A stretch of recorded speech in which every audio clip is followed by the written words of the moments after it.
Sign up with MyBookie and use our promo code Gators to get your first ever deposit match dollar for dollar. Bet anything, anywhere, anytime with MyBookie. Get the Manscaped Performance Package at manscaped.com for 20% off plus free shipping when you use code GatorsBreak20. Want more Gators Breakdown? Join Gators Breakdown Plus. Starting at $3 a month, get access to unique episodes, plus a blog, chat room, giveaways, shout-outs, and more. Gators Breakdown Plus is furthering the interaction with fans and listeners like you.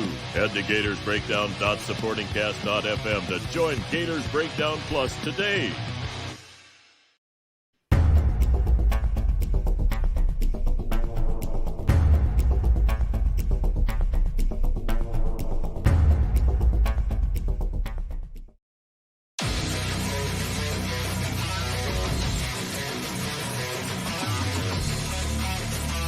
Gators Breakdown, because there's never a dull moment in Gator Nation.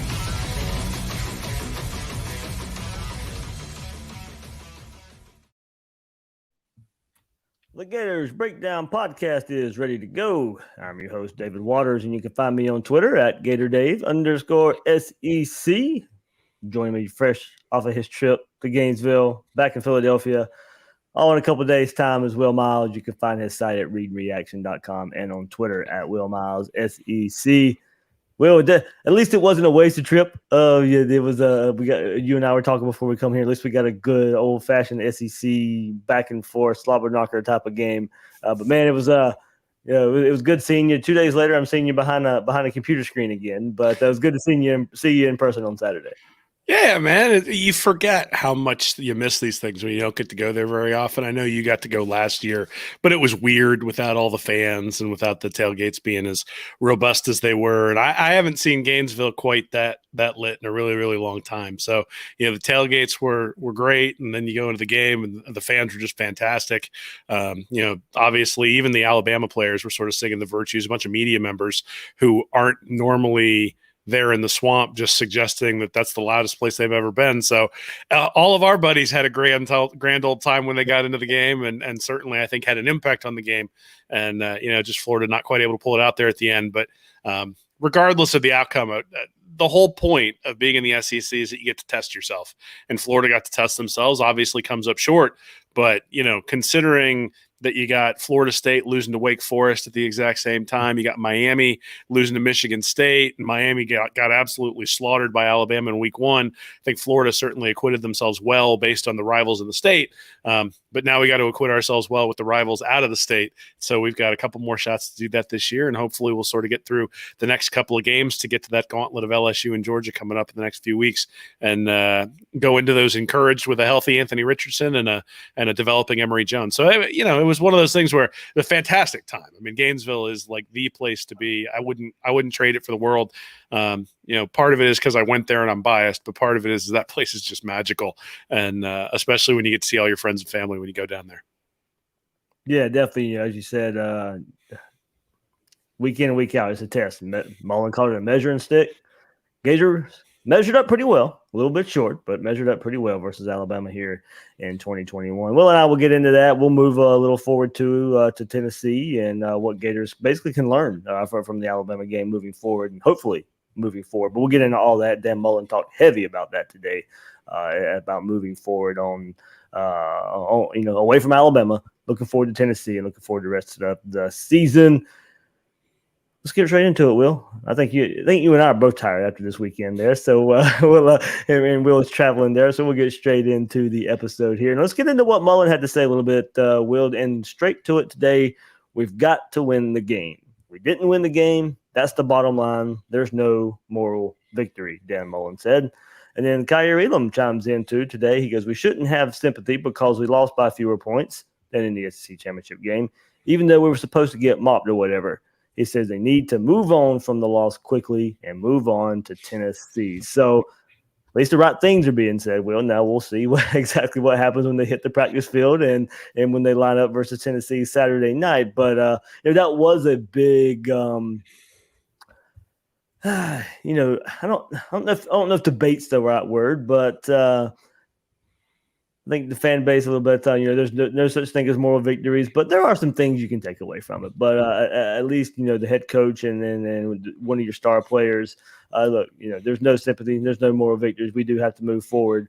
But we'll get into it of what far it can take away. But look, we're fans. We can do that. We can sit here and look at the Alabama game and take the good from it and look at it for a couple of days. It is time for the team to move forward there. So at least saying the right things, Will, a couple of days after the disappointing loss to Alabama. Yeah, I mean, you got one coming up this week against Tennessee. You got to get ready for that. Now, I do think that the team has a lot to learn. I mean, that was one of the things that we learned is that there are still mistakes that are being made, and those mistakes really sort of cost them the game against Alabama. And if they can clean those up, then you've got an opportunity to potentially play Alabama again. Now, I think it's a little bit short-sighted to say if you just clean up those mistakes, you'll win, because Alabama had a bunch of mistakes too. That's one of the beauties of the third game of the year is that you had an opportunity for Alabama to make some mistakes as well that they're not going to make later in the year. So that's really the question, right? Is are they able to learn from their mistakes, build into the team, buy in as a team? We saw this a few, I don't want to compare it to the 2018 because I don't think there's even it's even close from a talent perspective, but you had the missed kick against Ole Miss and then the promise from Tebow, and all of a sudden things sort of turned a corner. That season could have gone the other direction if everybody had sort of splintered. I think that's maybe the analogy I'd make after this is that, that they have an opportunity to come together, to get better, to go out there and put together a complete effort against Tennessee where they don't make those little mistakes and sort of prove what everybody thinks coming out of this. I mean, I think there's a faction of people saying Alabama is really not the Alabama that we're used to. And there's people saying, wow, Florida's really good. Look at how they were able to hold up against Alabama. And, the question is, how truthful is that, right? You don't really know which one is which. And if you go out and you smoke Tennessee, then that starts to at least lend credence to the fact that you are in the upper echelon of the SEC and you need another shot at those guys. Yeah, you had the up and down last year. You had some good performances. You had the comeback win versus Georgia. Very kind of similar fashion here. You're able to come back, but then just kind of, put your foot on throw to Georgia for a second quarter, and you were able to come back. But it was an up and down year. You already had the loss to A&M going into that, and then some disappointing performances after that Georgia game leading up to the very disappointing showing versus LSU. Showed up versus Alabama, then only to do it again against Oklahoma in the bowl game. So, not to compare the team so much, but at least the ups and downs. And you hope this isn't a peak of the 2021 season, and then a valley is followed up just a week later there for the Gators going against Tennessee next week. So let's extend the conversation a little bit, Will, and what Dan Mullen also had to say in that regard. Said he talked to the team today in the morning meeting, told them you're not going to beat a team like Alabama making mistakes in that many phases of the game. A lot they can build off of based on how they fought, though. Quick turnaround, huge rivalry game in the swamp when you go against Tennessee. Because when you go into big games like last week, the physical and mental wear and tear take a hold, but you have to turn around quickly for an even bigger game this week. I mean, I like how he squeezes that in for an even bigger game this week, even though we know that's not really the case. But that's the coach speak there for you. And he said the morning meeting was about how they need to correct it going forward. Next few days of preparation will show whether they're ready to make those adjustments. Key is lifting up each other as a team. You want guys focusing on attention to detail, exactness, and you want guys doing that in a positive manner. So I think, kind of Will, going to your point, going maybe back to 2008, not splintering the team there and kind of going to that point here too. Move forward in a positive manner. Don't point fingers. Don't blame one another. Come together. Use this as a rallying point. There are some good things that could be taken away from a loss, not in the moral victory fashion, but take the good, improve on the bad, and Mullen even admits to beat a team like Alabama, and we know this, you've got to play a near perfect game. And making mistakes in that many phases of the game. I like that how he pointed that out. There were offensive miscues, defensive miscues, certainly special teams miscues a couple times there from a missed extra point, starting to drive on the 1 yard line. I mean, yeah, he's right. You want to beat Alabama. You can't stub your toe in that many areas of the game. Yeah, I mean, there were coaching miscues as well, right? I mean, I pointed There you out in go. my article today they had 8 rushing attempts and 7 passes in that first quarter, and they're down 21-3. The rest of the game, they ran the ball 64% of the time and were able to push Alabama around.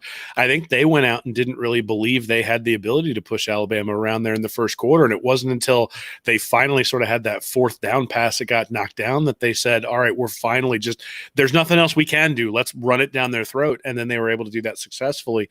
On the defensive side of the ball, I thought that they didn't really dare Alabama to run the ball early on, and that didn't pay off because Bryce Young was able to take advantage of some one-on-one matchups and some poor tackling on the outside. But Florida hasn't been a real good tackling team on the outside for a couple of years now, and so we know that going in. And one of the things that we expected was a lot of coverage and sort of to dare Alabama to run the ball.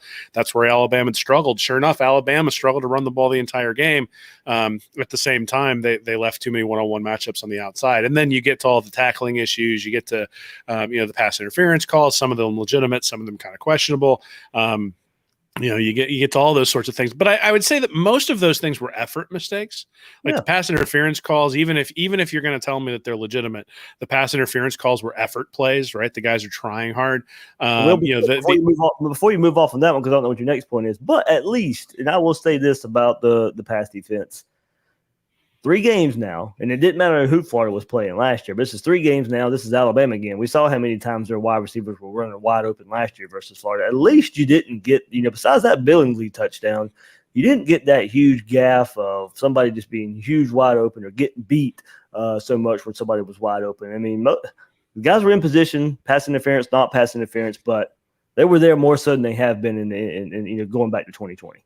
Yeah, I mean, I think Young missed a few, but yeah, I absolutely think that Florida's defense has improved from last year. I think we thought it would improve from last year, but my point is that the mental mistakes, I think, actually sort of fall on the coaches in this one, other than the special teams, right? The missed extra point and not knowing the rule when you're down in the end zone catching the kickoff, those are mental mistakes. But like Cox's pass interference, I didn't think that was a mental mistake. I can't imagine he's not coached to go out and knock that guy off the route. The dropped interception, okay, that's something that you want the guy to hold on to it, but the zone blitz was perfect. They executed perfectly and just weren't really able to cash in. Even Emory Jones' interception, I mean, it was the right read according to Mullen. He just overthrew it a little bit because he was getting pressured. And so, you can deal with physical mistakes. And that's the thing I sort of take from this is a lot of the mistakes Florida made were physical mistakes. It's the things like the 2-point conversion not lining up correctly. Those are the things that would eat at me if I were a coach, because those are the things that are preventable. Or they're the things where with 3.5 minutes left, you still have an opportunity, since you had 2 timeouts, to call a timeout, make sure you get in the right play, and make sure that you have the opportunity to tie the game there. Yeah, I mean, that's another usage of time, 2 games against Alabama there, where you wish Florida just had just a little bit more time there toward the end there. Well, I want to extend on something in your article, and I brought it up to you because I thought it was a really good point, before we started here. And Florida was able to overcome that starting on the 1-yard line, 99-yard drive, but you had a really good point there. Well, look, I just brought up, we'd like to have Florida and Alabama these last couple games have just a little bit more time there at the end. And look, you brought it upon yourself there, but a different way of bringing it upon yourself here is, and you brought it up, Will, is Florida had to work. Florida had to sustain drives. They had to put plays together to go score. If that drive had started just a little bit closer, Florida maybe have just a little bit more time. Yeah, Florida was actually the more explosive team yesterday, which is surprising because it didn't feel like that, mainly because all of Alabama's explosives came in the first 3 drives. But, I mean, you got to go 99 yards. It takes time to do that. So there are 3 drives in the fourth quarter where 10 plays, 75 yards, 440, 11 plays, 99 yards, 404, and 12 plays, 75 yards, 615, right? And so they get the touchdown with 3:10 left there, and then they miss the 2-point conversion. They've got their 2 timeouts. Alabama gets 1 first down, game's over. And, if you'd have been able to save a minute there on that second drive, maybe that first down, you get the ball back with a minute and 10 seconds left for Emory Jones to lead that drive rather than having to scramble around getting hit there on a Hail Mary that he wasn't going to be able to get it to the end zone anyway. So really not a whole lot of hope when they get the ball back as opposed to having a minute. So every play makes a difference, right? I mean, doing every little thing right and sort of cascading those things together is how you get over these sorts of humps, especially if you're a team that, let's be honest, Florida is not as talented as Alabama.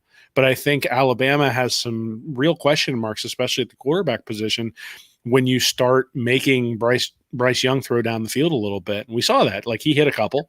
At the same time, he missed a few too. And I think that gave Florida an opportunity to crawl back into the game. They were able to crawl back into the game, but they just ran out of time at the end. And part of the reason they ran out of time is because they had to go 99 yards instead of 75. And, because they wound up in 3rd and 19 after they missed a mesh point. Yes, they converted the 3rd and 19 they got to 4th and 2 and then were able to convert it. But did you waste a minute there while the ball's in the ground and you're trying to figure out what you're going to do over the next couple of plays to get that first down, because it's such a key first down? Those are the sorts of things. You only have 2 timeouts at the end, which means you wasted a timeout somewhere in that 3rd or 4th quarter because you couldn't get lined up correctly, or because the play clock was about to run out.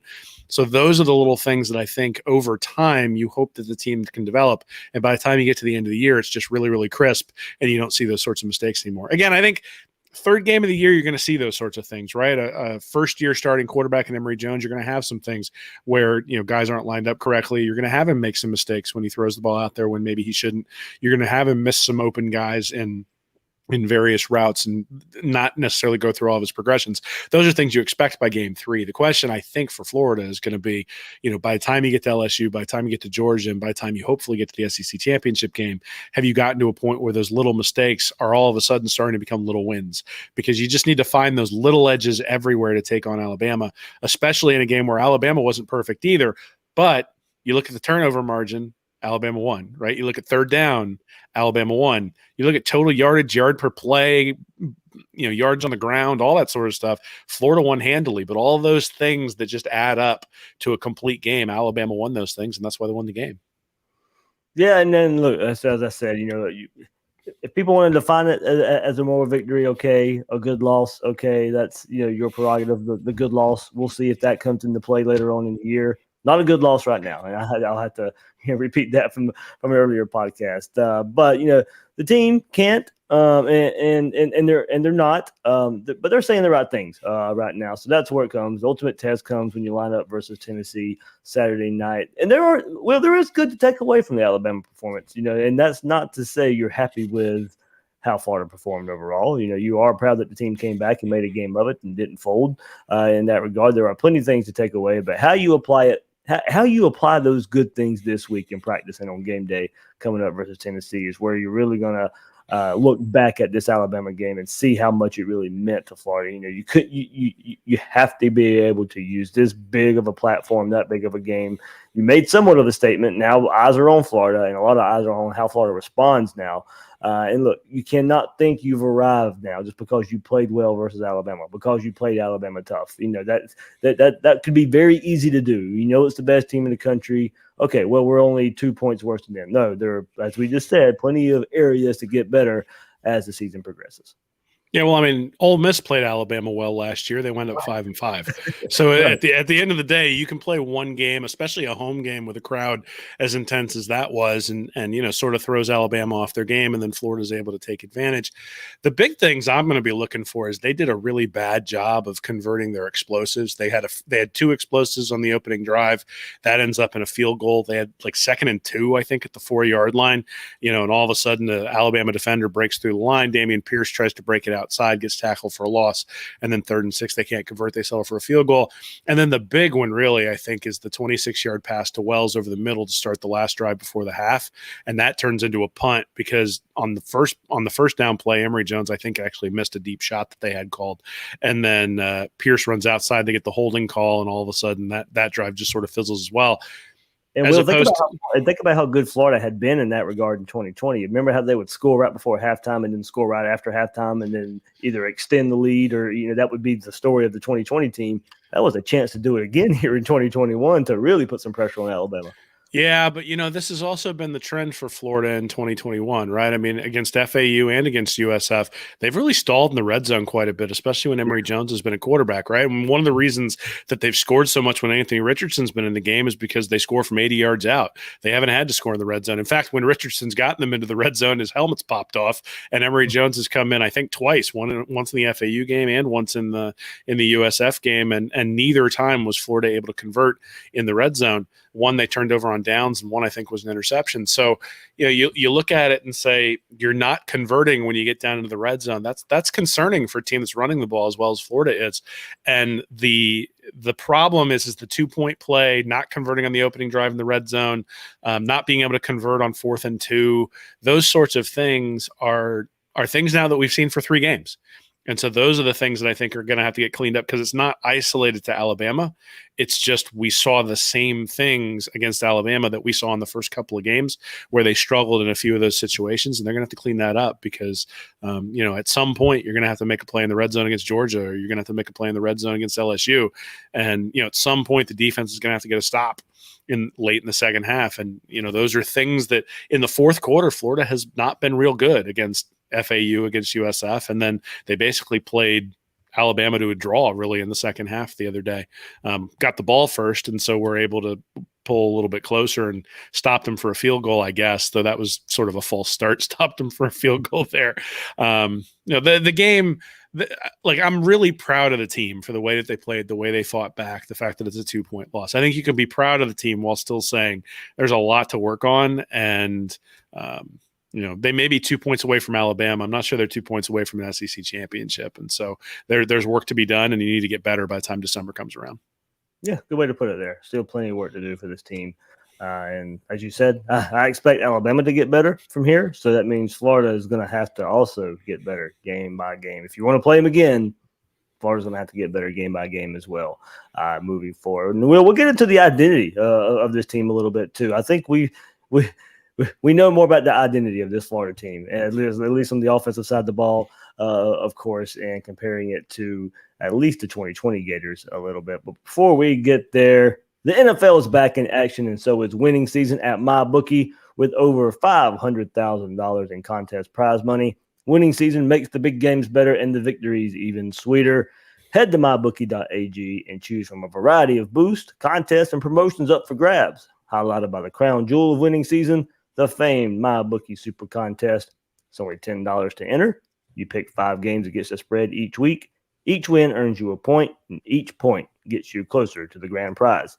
If you missed out on week 1, don't even sweat it, because entries are still open, and all it takes is one solid week to get you back in the mix. Don't just take my word for it. Go join MyBookie today. In order to get you started, make your first deposit at mybookie.ag and use promo code Gators to instantly receive double your deposit. That's double your money to double your winnings with your first ever deposit using promo code Gators. Bet anything, anytime, anywhere with MyBookie. Fall's in the air, the pumpkin's in the patch, and our friends at Manscaped are here to make sure you're keeping things fresh this fall with the Performance Package. The Performance Package 4.0. Join over 2 million men worldwide using Manscaped by going to manscaped.com for 20% off plus free shipping using the code GatorsBreak20.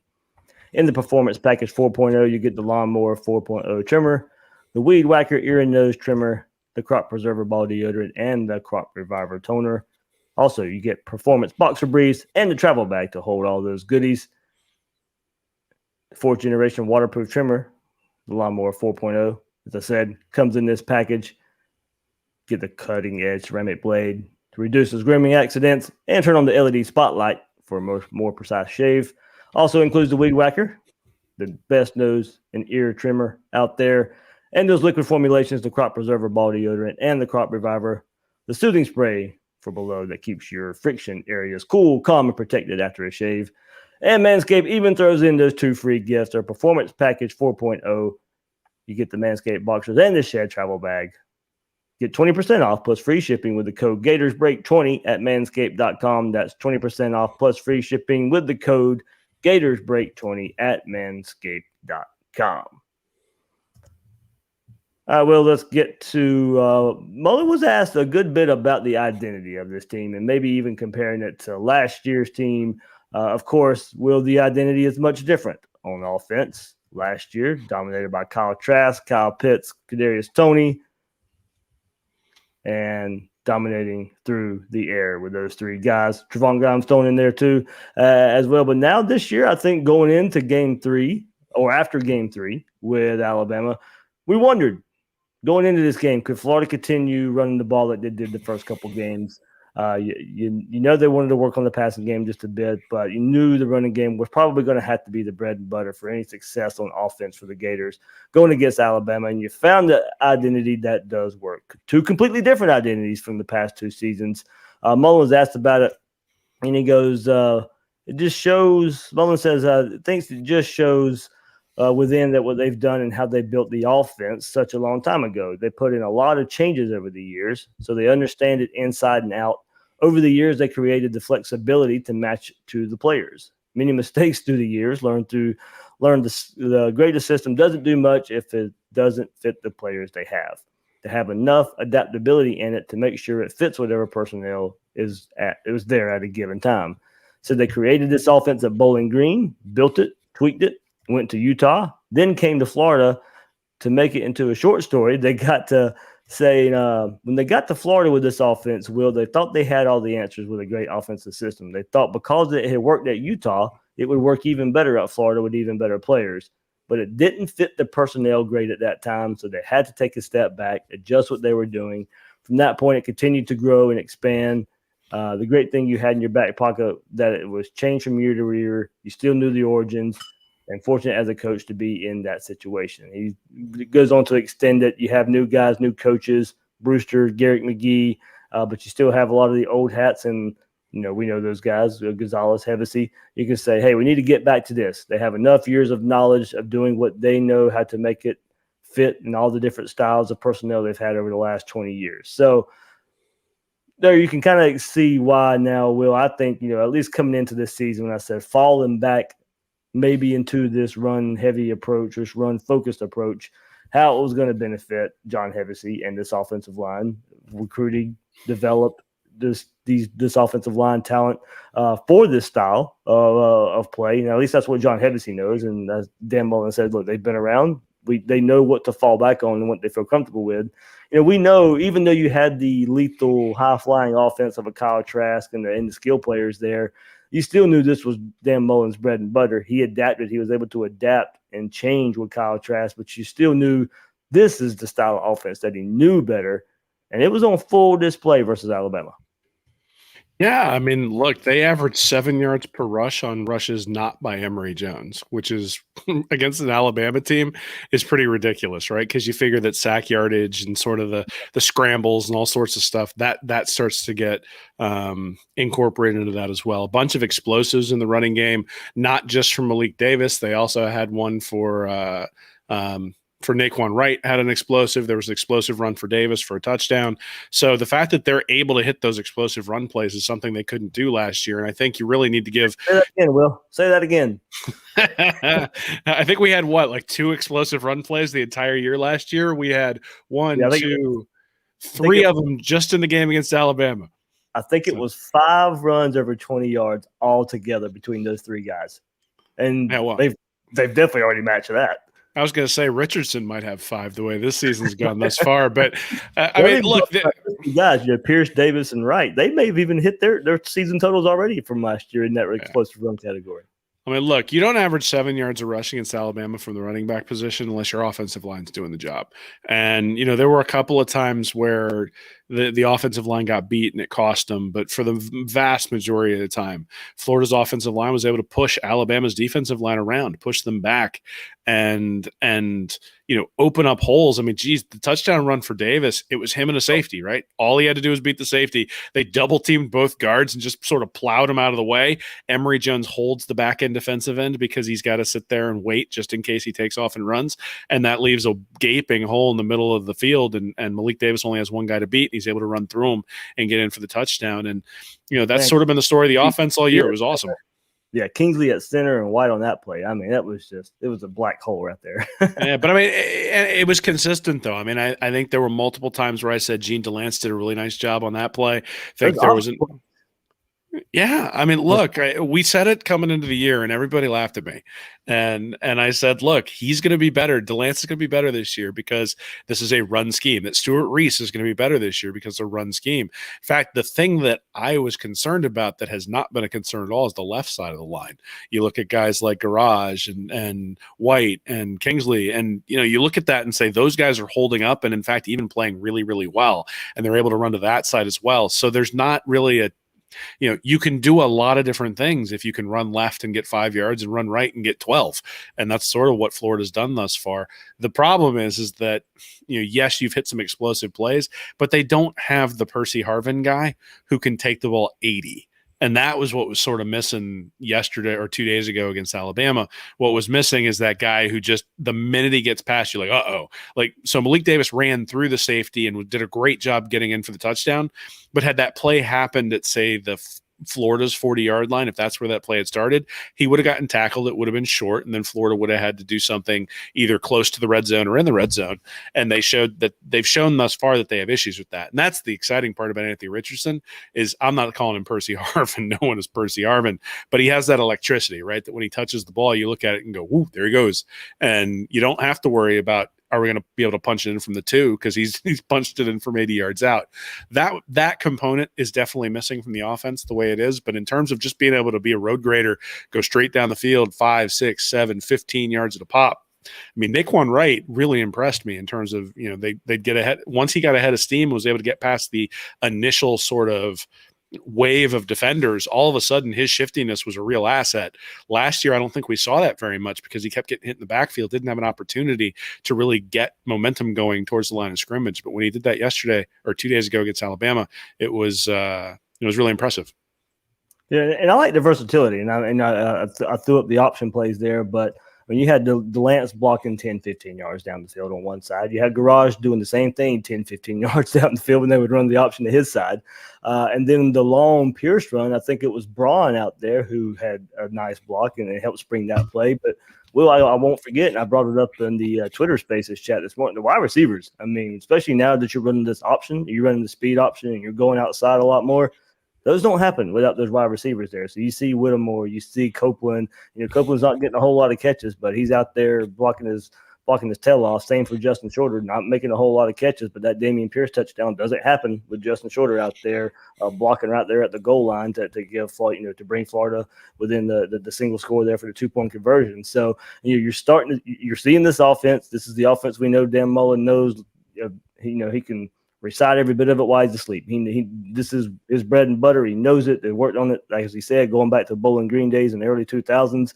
This is what we're seeing, and I mean it has definitely stepped up and helped the unit that needed it the most, the offensive line, but definitely translated to some of these bigger runs for the running backs. But it's I like the versatility that we're seeing from the offensive line as well. And then we were wondering what was Florida hiding, not necessarily hiding or not really putting in the game plan when you were playing FAU and USF. The option was part of it. The tight ends catching balls were part of it as well. But, we saw glimpses of that option. I think we knew this would probably be the game it would break out just a little bit. But it had a lot of success against a very fast defense running that option.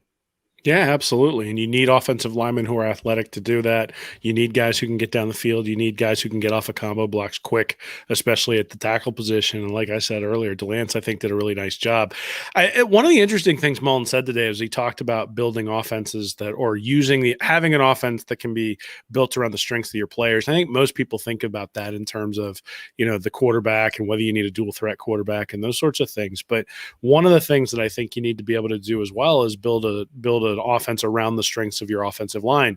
Last year, because of the skill players that they had on offense, they really didn't do that, right? They sort of said, hey, we're going to force the offensive line to do things they're not real good at because Kyle Trask and Kadarius Toney and Kyle Pitts are so good and so explosive. And I think we saw some of the shortcomings of some of the offensive linemen last year because of it.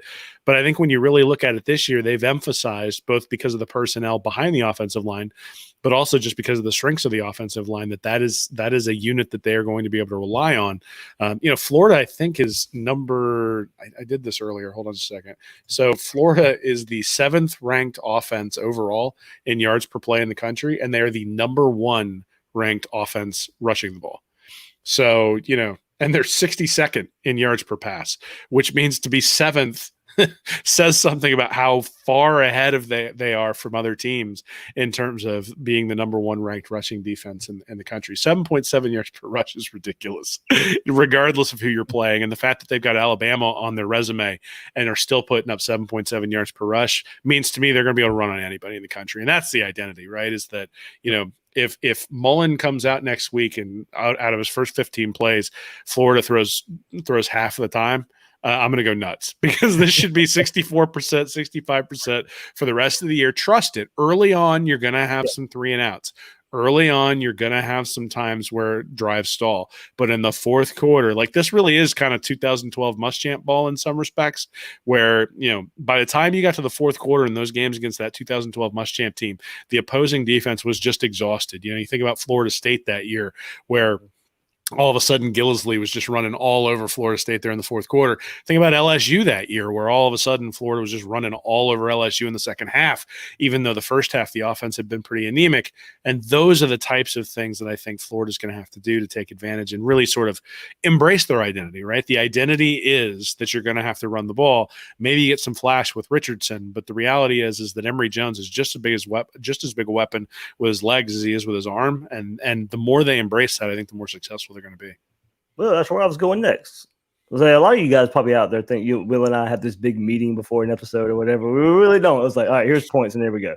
And sometimes that doesn't even happen. So it's this time of year, it does kind of take care of itself. We know the topics that we can talk about. But yeah, Emory Jones going there next, and the offense definitely opens up with his legs a bit more. We saw him more comfortable in the offense. They ran him more. Speaking of those options, a few times escaping the pocket, making some plays with his legs happen. Probably a couple more there. I think he could have had a lot bigger runs if he had made that decision just a little bit sooner there. But you can tell he's more comfortable there in that offense. I think it was 200 and, if I remember the stat from yesterday, 263 total yards there when you add in his running and passing combined. Look, Bama played a lot of zone, and that worked for the Florida run game. Of course, they mixed it up, but they played a lot of zone out there. I think they were worried the man coverage would leave them exposed to some more of the quarterback run, so I think that helped this Florida run game overall. And their defensive line just couldn't do what Florida's defensive line was doing and gain control there. A lot of too high looks from Alabama. Emory kept and the run game just kept working on them. But that did make for, going back to some of those original points we made earlier in the episode, it made for some long drives for Florida where they had to sustain there. You eliminated, you had the one interception, but eliminated the big mistakes that were there in the first couple of weeks. But those Gators were able to sustain some drives. And Will, to your point, maybe too much clock there on that 99-yard drive and that chain reaction there from Weston letting the ball go out of bounds. But, quarterback talk has been dominated the first couple weeks of this season. Wondering about Anthony Richardson, of course, going into the Alabama game. All in all, was it a great elite performance by Emory Jones? No. Are you going to need that type of performance to beat Alabama? Probably. But, he was there making plays to help put Florida in position for that comeback that almost was there. Yeah, it's funny. I went back and re-listened to our preview just because I was a little bit curious on my way to the airport the other day. And one of the things I think we really got right, we got a lot of stuff right in that preview actually, but one of the things I think we really got right was you and I both said towards the end of the episode that at some point Emory Jones was going to have to make a play. Right, that this was probably going to be a pretty close game, that Emory Jones was going to have to make a play. And when he made that 3rd and 19 and got it to 4th and 2 and then was able to convert it, I was like, that's it. Like, that's the play right there that we're going to point at, and we're going to say, this is why Florida won the game if Florida's able to win the game. And then there were the plays that he didn't make as well. And that I think is sort of the story of Emory Jones, is he can be brilliant, but he's inconsistent. And so, Mullen pretty much said that word for word in the preseason as well.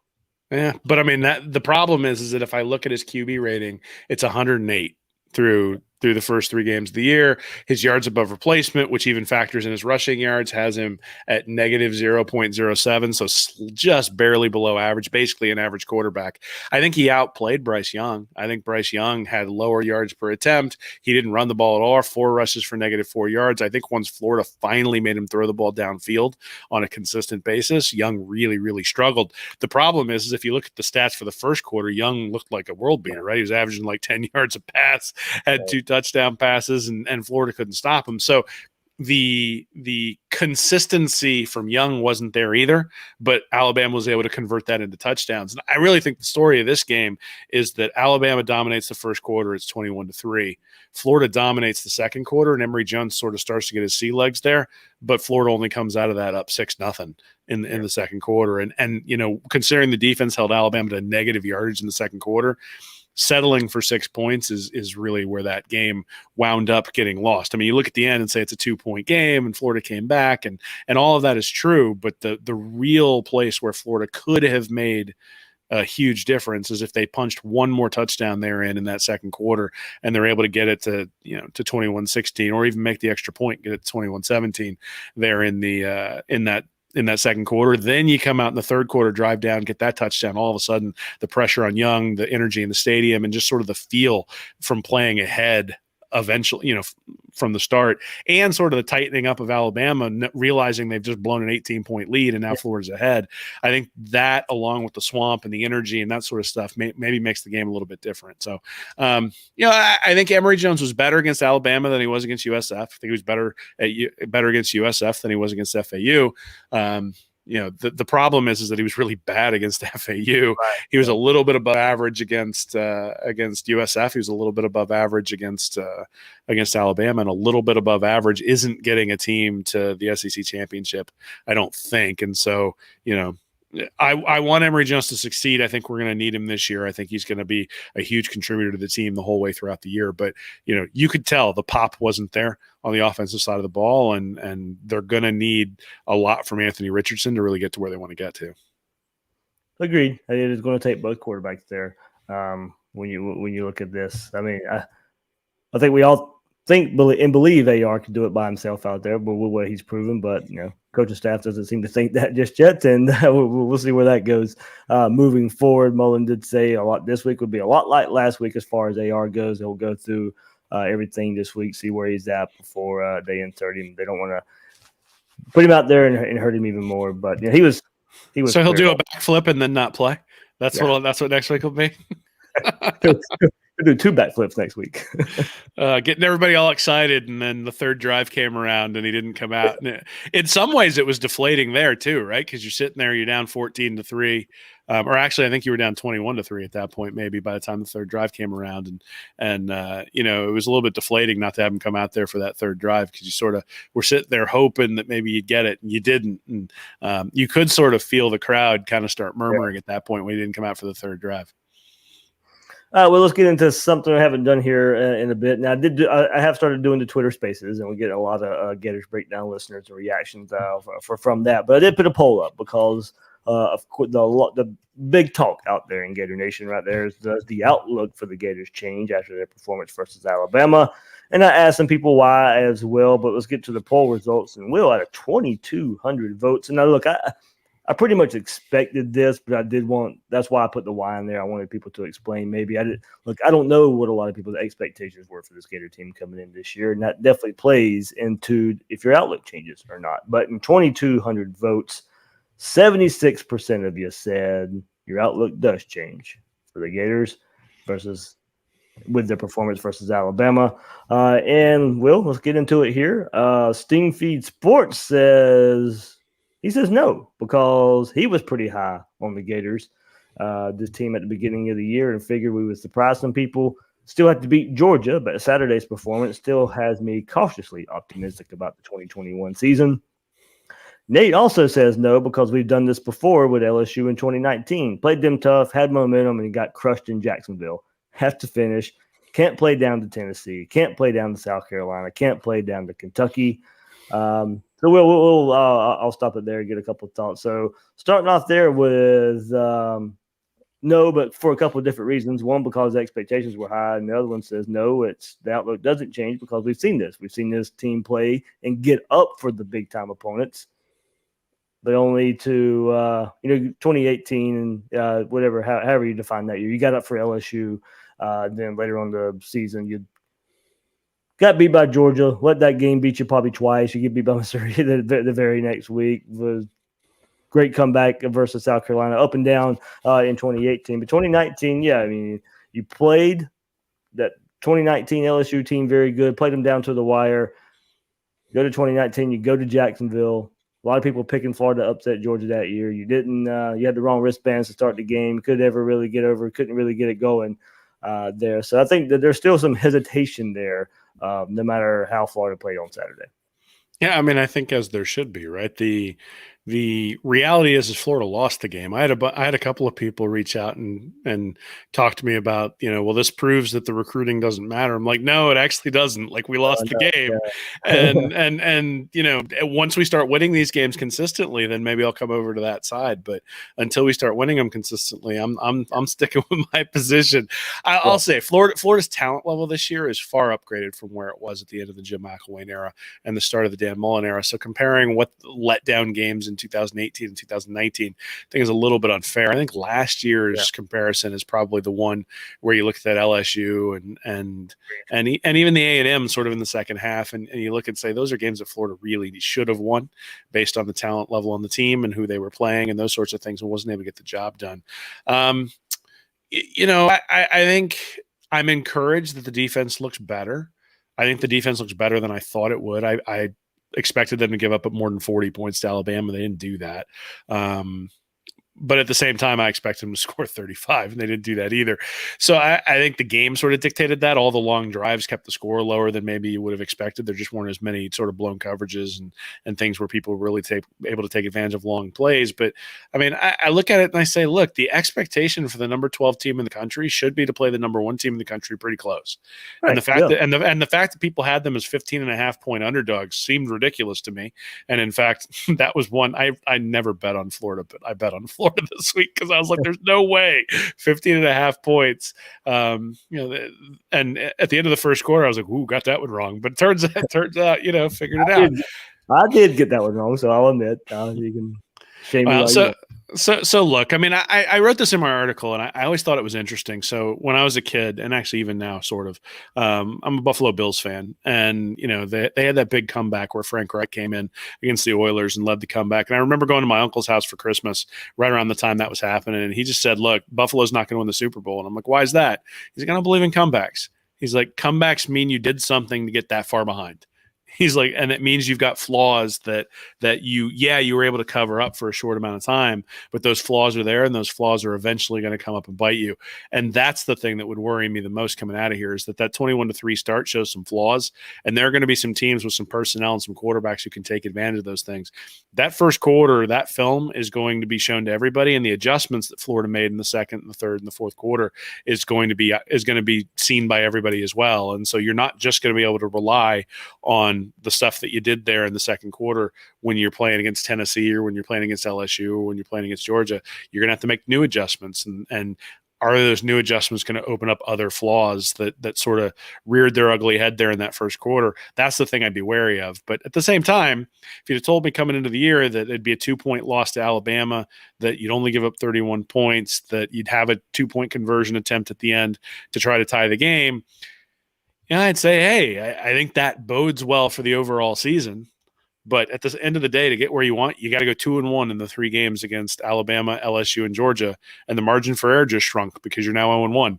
And had you won this one, you could have maybe lost to LSU, beaten Georgia, and still been able to get to the SEC championship game and even potentially the playoff.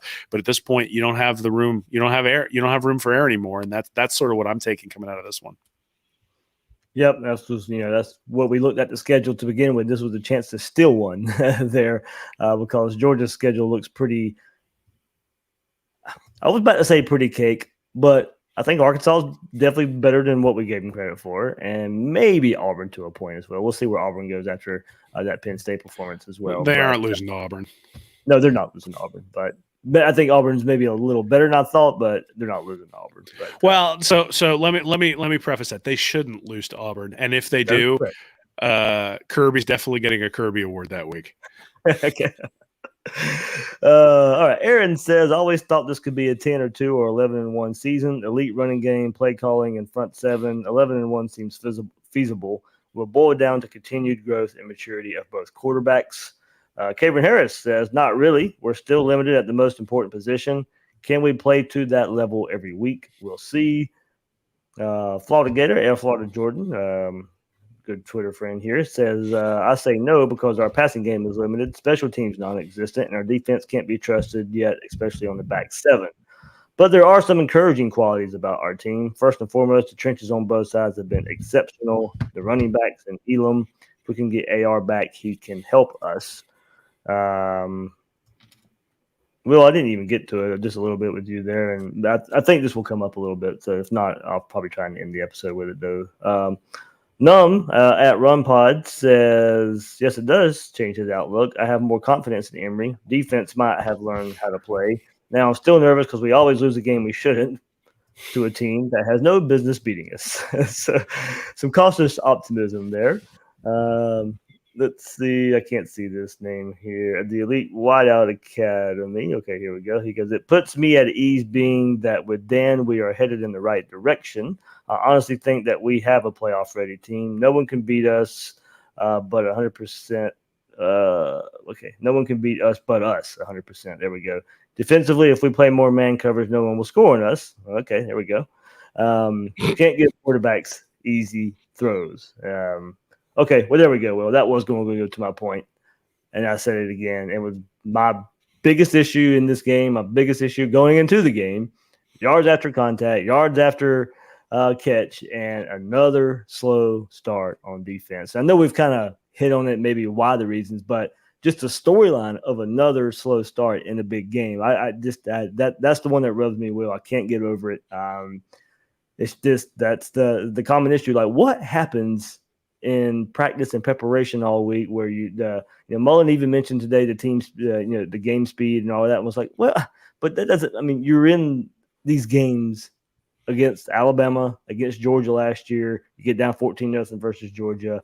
Yeah, you score on your first drive last year versus Alabama, but you eventually get down pretty early in the game where you have to fight your way back.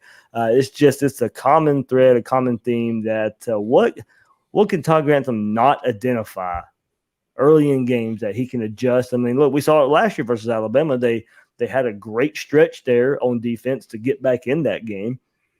But for whatever reason, they can't find that in preparation and for these teams. And look, I know a lot of it's about Alabama and their scheming and what they did. They knew they could have those one-on-one matchups, stretch the field horizontal, side to side, and get a lot of one-on-one matchups. And they took advantage there. They saw something on film that could hurt Florida. But it's always a reaction from Todd Grantham. It's not dictating it from the start. Yeah, I don't have an answer. I don't have an answer to that question because I looked at the film. I watched the Miami game against Alabama, and I said the way you beat Bryce Young is you dare them to run the ball, you play coverage, and you hope he throws into that coverage and makes a mistake. And Florida had a couple opportunities. They had that zone blitz where Cox drops the interception. They had a bunch of times they came and made plays on the ball where they weren't most of those weren't one-on-one, though they did go after Elam in one-on-one quite a bit. But the reason Florida was able to take over in the second half is they finally just said, we're going to trust our four guys up front to take care of business. And that is the strength of the team. The strength of the team is the three transfer defensive tackles, Gravon Dexter, Brenton Cox, and Zachary Carter. And if you're not going to rely on those guys, and Jeremiah Moon too, but if you're not going to rely on those guys up front, and just say, look, we trust you're going to get to the quarterback. We trust you're going to stop the run, and we're going to lend support to our secondary, who clearly is learning, but also is limited. I don't know what they saw on film this week when they were looking at it, because I saw it. I mean, I looked at it and said, I think you should play dime.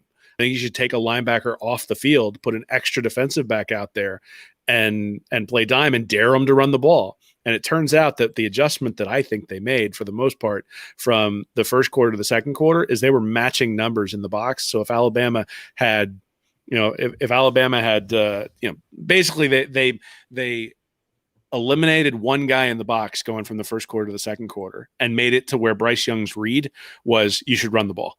And in the first quarter, the read was, we're going to have a numbers advantage on the outside, throw the quick swing pass out to the wide receiver, throw it out to the running back, you're going to get one-on-one coverage. And look, I mean, you could say all you want that Florida's defensive backs were in the right position, but they didn't make a tackle the whole first quarter when they got it out there, which is knowing your personnel, right? I mean, we just said this about the offensive line. We just said this about the quarterback. Like, Mullen has this entire concept of you need to put your players in position to succeed on the offensive side of the ball. And what I saw in that first quarter was he didn't do that with his defensive players. And you've got a gem there in Kyrie Elam out there on the outside.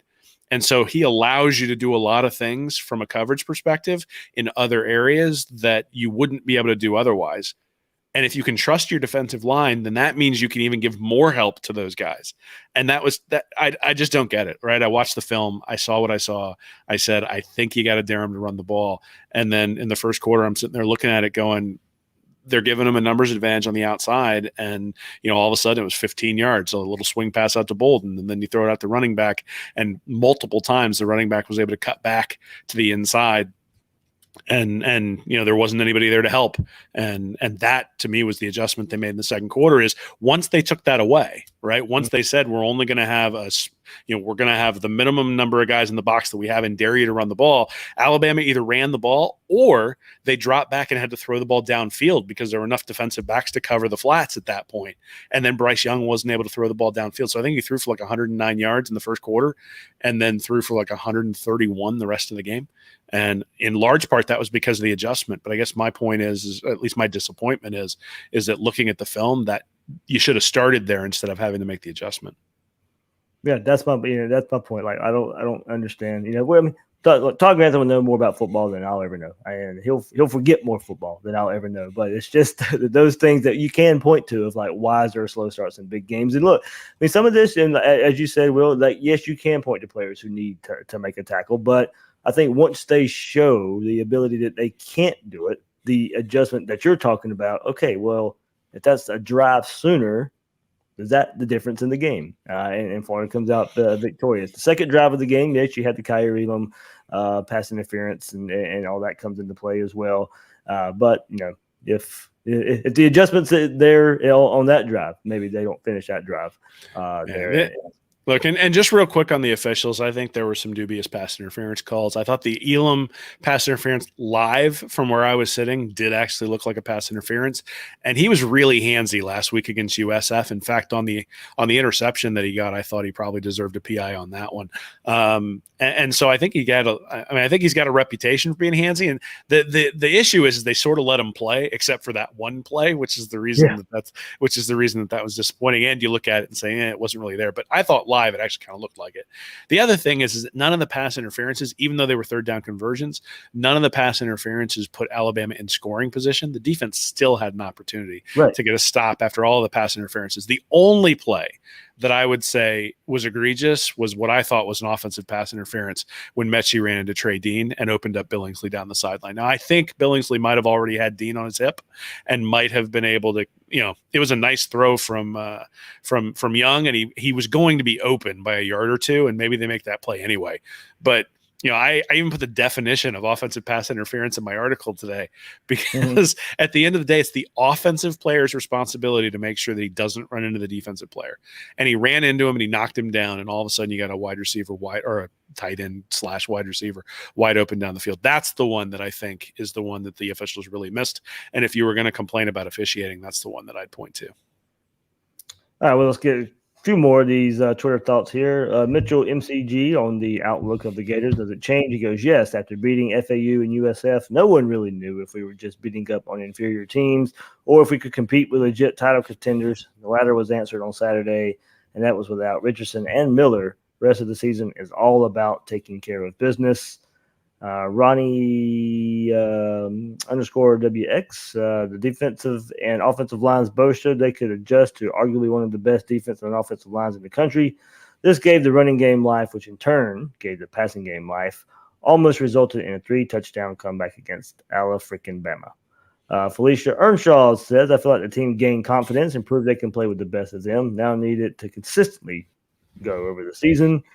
That's what we're picking up. A common theme. Everybody knows this just can't be a one-hit wonder here for the Gators. Rolly _78. Jones / young team found themselves. Wish they had more reps. Had played at least Tennessee or Kentucky before Alabama. Preferably after LSU. Now the squad needs to show us they've learned. Cut the stupid mistakes, missed assignments. AR-15 back. Show us growth and handle their business. Allie Perry says, I thought the offensive line would be good. Didn't know they'd be this good. Still small sample size. Can't wait to see how we run the ball the rest of the season. Mr. Chris Two-Bit says, I've moved us solidly to 10-2 and feel like Georgia's the only thing standing in our way to 11-1. See us near the top 5 and 6-1 heading into Jacksonville. Last few here, Beat Balls at Savage Gators says, hopefully Florida was playing to their potential and didn't peak during the Alabama game. Time will tell. Francis says yes, and here's why on the outlook. This game showed that we can compete with the best team in the country, not only compete with, but win as well. I'm thinking this will light that spark in us. Here you go, Will. I'm thinking this will light that spark in us that we had back in 2008 after Ole Miss. We can beat any team in the country, and we are going to do that. There we go. Like some confidence there. Deontay Mack says, I feel much better moving forward. Our ceiling is a lot higher than I originally thought. Now I believe we're the team to beat in the East. Johnny Two Barrels says, no, we've seen this. Get up for a big game and then come back to a vanilla game plan and lose one we shouldn't. Emory Jones is still going to have to make more plays with his arms, and consistently getting whipped for a whole quarter is not good. Tony Aguilini says, still 9-3. Running games has to travel, and it's tough to trust the defense with so many slow starts. Last one, Gator Ryan here says, nope, got up for one game, still have the concerns with trends dating back to last year and beyond. Slow starts and kicking game, easiest way to lose one. We shouldn't as well. So there we go, Will. Everybody, even if it was good or bad, if you agreed with it or didn't agree with it, most of the common theme there of, hey, it's one game, definitely got to see this team do it again. If your outlook did change, you still want to see the team build on this performance versus Alabama. Or if you're not ready to fully buy in, it's because you have seen the team not necessarily play at the level every week. And last year's probably the perfect example. You finally beat Georgia. You slow start, but you played well in that game. Only to not look so good versus Arkansas, Kentucky, Tennessee, maybe a precursor to the disappointing showing versus LSU. So hopefully this staff learned from that and tapping into the team and being able to play every week like you played versus Alabama. So good stuff there from the Twitter world, and that'll do it. Will, good episode. Yeah, the one thing I will say is that Florida has the 7th ranked offense and the 32nd ranked defense in yards per play. I did something a few years ago where I looked at teams that made the playoffs, and for the most part, you would never have something that had a huge discrepancy between those numbers. Oklahoma a few times had really bad defenses, but the Big 12 was terrible. But beyond that, you usually saw some balance. You didn't need top 10 units on both sides, but you needed a top 10 unit on one side or the other. And so I think Florida is showing a profile that actually does portend a more competitive team this year than we had last year, because last year the offense was certainly top 10, but the defense was nowhere close. And so the defense being at 32nd gives me some hope, right? That it's not an elite unit, but it might be enough if the offense is an elite unit. And based on the yardage that Florida's putting up on the ground, I think they have an opportunity to be an elite unit. Obviously, you got to prove that moving forward, but that would be where the optimism would come from on my side. I've been sort of pessimistic about the defensive scheme, and I've been pessimistic about, needing Anthony Richardson and those sorts of things. But I think at the end of the day, the statistical profile does indicate that Florida at least compares favorably with some other playoff teams. Though, if you looked at Georgia after 3 weeks, you'd say the same thing about them too. And so right. I think we all know that's coming up. And, it's one of those things, though, where it's not just USF and FAU coming up. We got a couple more games coming up here where there's some stuff to prove, and I'm looking forward to it. Yeah, well, this performance this past Saturday won't mean anything. That game versus Georgia won't mean anything if you don't take care of business these next 3 games, as we know. So if you want to be championship level, you got to go compete with those championship teams, but you got to take care of the business of the Kentuckys and the Tennessee and of the world. A down LSU can't have the disappointing performance like you did against them. That's where we'll see if this team grew up. And look, you played Alabama close last year too, but that was a week after you lost a game you shouldn't have to LSU. So we've seen it before. Everybody who doesn't want to fully buy in completely get that, but there plenty of reason for optimism, as you said there, Will. So, all right, man, what you got coming up else on Read Reaction this week? YouTube channel, of course, doing pretty well out there as well. But so we didn't know. Not in text form, and YouTube there. Yeah, as well. Yes, there's an Alabama recap up on the site right now. There will be a Tennessee preview. If you haven't checked it out yet, check out my Kirby Awards. It's where I pick out a coach or an administrator last week, actually, who makes a stupid, boneheaded decision, sort of explain why, and then give them an award named after the esteemed Kirby Smart for on-field coaching acumen. And then we have a new episode of Stand Up and Holler on the YouTube channel today, so go check that out. Sort of an Alabama recap.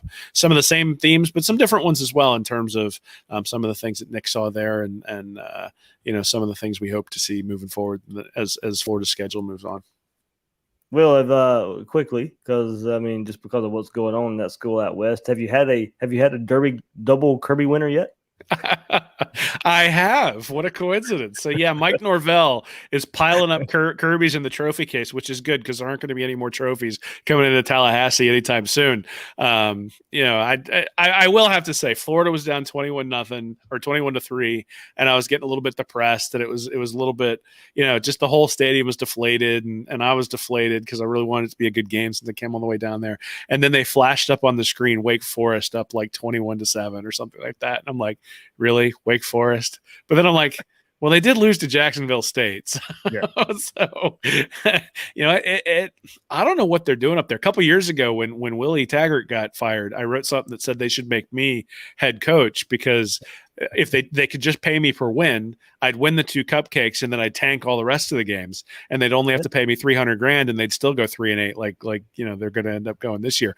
And it turns out that I would have been a bargain because they would have gotten more wins than they've gotten this year so far. So a little bit of Schadenfreude, obviously. And I think that if Florida State is elite, that it's fun having them elite, and especially if both Florida and Florida State are elite at the same time. But, considering all of the Georgia Southern jokes and all that sort of stuff in the Muschamp era, and, having to deal with the Jameis Winston stuff when Florida was down, and it's good to see them sort of get a taste of their own medicine. And hopefully in a couple of years, we'll be saying the same things about Georgia. Absolutely. All right, that is Will Miles. You can find him on Twitter at Will Miles SEC and his site readreaction.com. I'm your host, David Waters. There we go. I'm your host of Gators Breakdown, David Waters. You can find me on Twitter at GatorDave_SEC. Guys and girls out there, thanks for listening to this episode of Gators Breakdown.